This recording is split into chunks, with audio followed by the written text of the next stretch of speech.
Alright, we've been watching Mad Max movies since the 70s. So I have a question.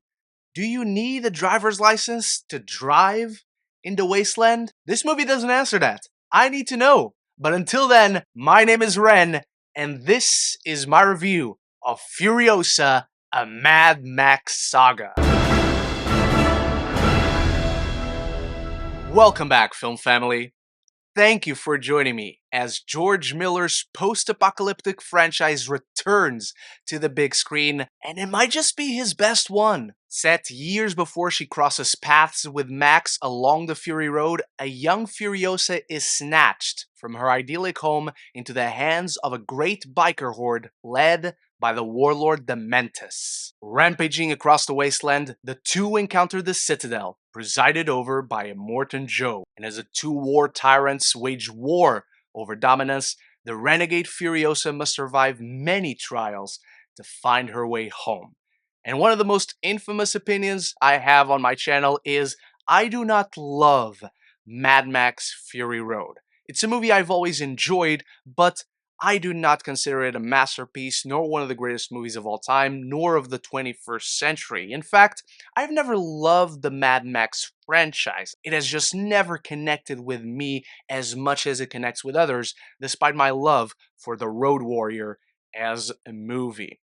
But in truth, the Mad Max franchise really isn't like any other blockbuster Hollywood franchise of this massive scale. Now, having spent over 5 decades with now 5 movies, it has only ever been directed by one person, its creator and auteur, George Miller, who with Furiosa forges a daring, mythic, post-apocalyptic fable, an unrelenting odyssey of violence and vengeance with the grandeur of a biblical epic.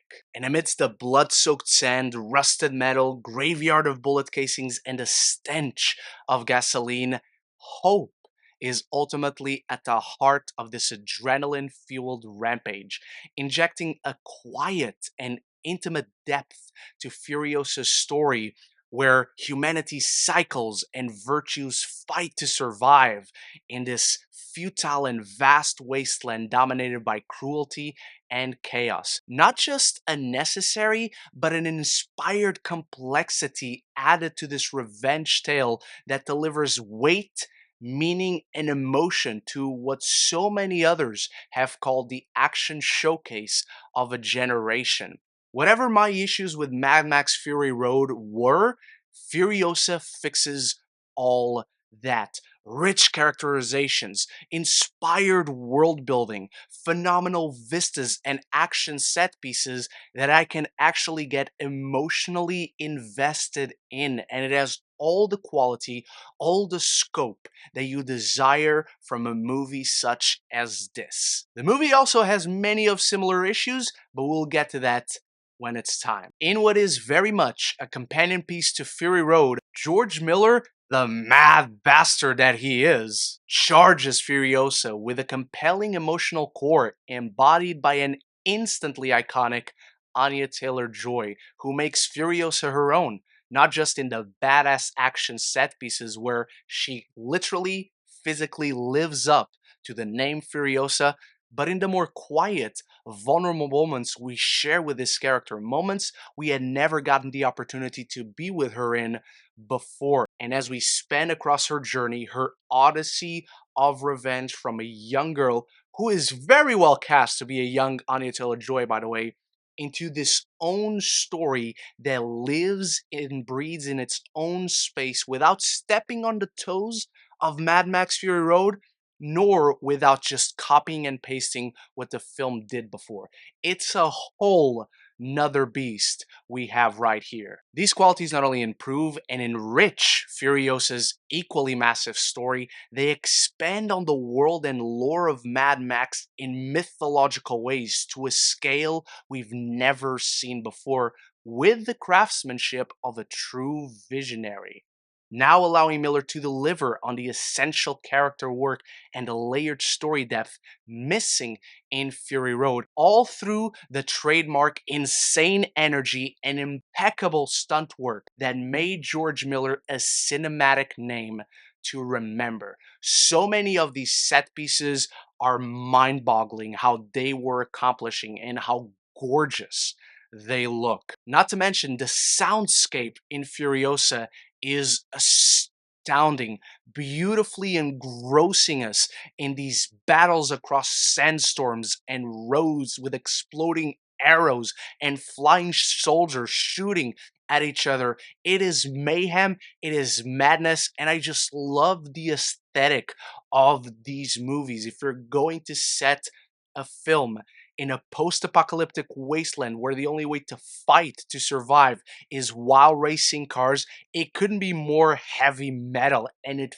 feels that way. If heavy metal was a movie, was an aesthetic, was a filmmaker, it's Mad Max, it's the cars in Mad Max, and it's George Miller himself. And speaking of names to remember, Chris Hemsworth, take a bow. This man is living his finest hour as the weird, quirky, and insanely entertaining Dementus. This is the strange, offbeat character role he's been waiting to sink his teeth into in the defining performance of his career, perhaps since Rush and when he first took upon the role of Thor. This is easily the most unhinged villain in the franchise thanks to his flamboyant, sinister, and most of all, iconic scenery-chewing performance.